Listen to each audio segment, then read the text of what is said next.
Hey parents, I'm Gina. I'm a speech therapist, I'm a mom, and I wanted to talk to you guys about how you can come to your children anytime there's something big going on in the world, whether it be something like a pandemic outbreak or an attack, or maybe just really bad things like bombings and things like that. There are a lot of things that happen in this world that are crisis situations and can be really scary for kids, young kids and older kids. So the first thing you as their parent need to do is come to them with honest information and reassurance. You need to come to them and be calm so that they're not worried. When parents are worried, children feel that fear, and it's really scary for them if they feel our parents who protect them are afraid of something. You don't have to put on this big face that you're happy and you're totally brave, but you do need to be calm.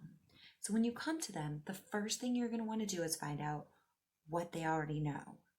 So for little kids, you can talk to them by asking questions like, hey, what have you heard your friends talking about? Or did you hear grown-ups saying things that you didn't know more about and you wanted to know more about? Did you hear grown-ups talking about things that might be scary to you? And then for older kids, you can talk about, hey, what are your friends talking about at school? Anything big going on in the world?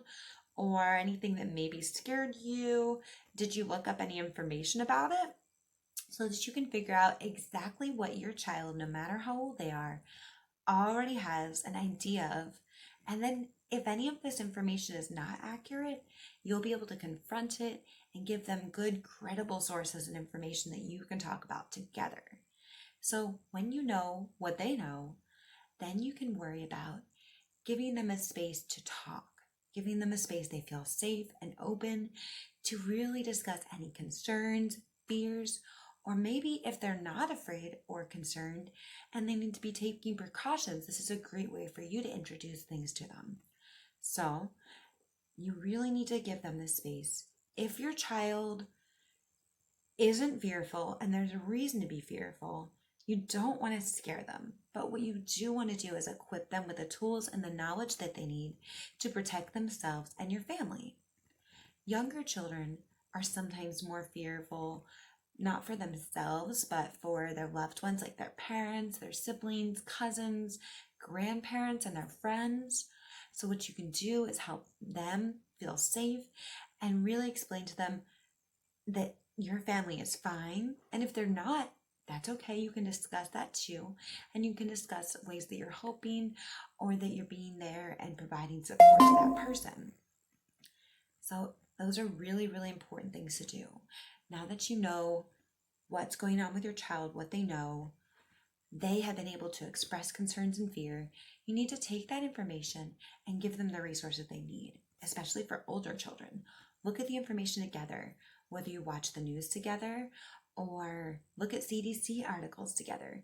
You need to go to good, reputable resources together.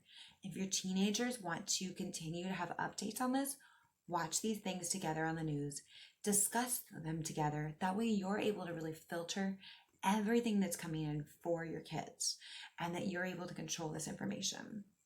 Once they understand the information, they're being updated, give them their own tools and ways they can control things. So if there's a sickness going around, really make sure that they know that getting more sleep can be helpful. A lot of times the more sleep we get, when we sleep, we're able to fight infections and our bodies are able to go stronger through sleep. So make sure they get extra sleep and give them that opportunity. Teach them to regularly and routinely wash their hands. And make sure when they're washing their hands that they actually know how to properly wash their hands. Most people don't know how to wash their hands. I put together another video for you guys with that. It's not just as simple as put the water on, rinse quickly, and dry off. There are a lot of different steps so that you're not contaminating your hands again and then bringing those germs to other people and to your family members. And then also, they can be able to have a better knowledge and understanding. This will overall help them feel comfortable and supported.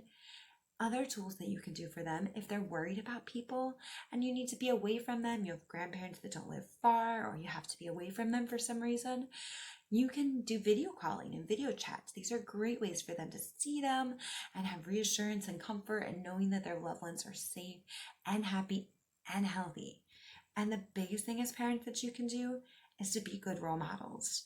So make sure that you are staying up to date on any sort of resources or updates with CDC or news, whatever currently is going on.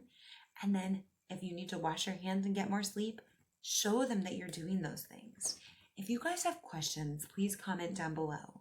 I always want to make sure that you leave here with all of your questions answered. Also, if there's anything you like a video about, comment down below. I'm happy to make a video for you about anything from ages birth all the way through high school. Don't forget to subscribe and ring the bell. If you ring the bell, you'll be notified anytime a new video is posted. Thanks for coming by, guys. Stay safe, stay healthy, and give your children reassurance and the calmness that they need to work through anything. Bye, guys.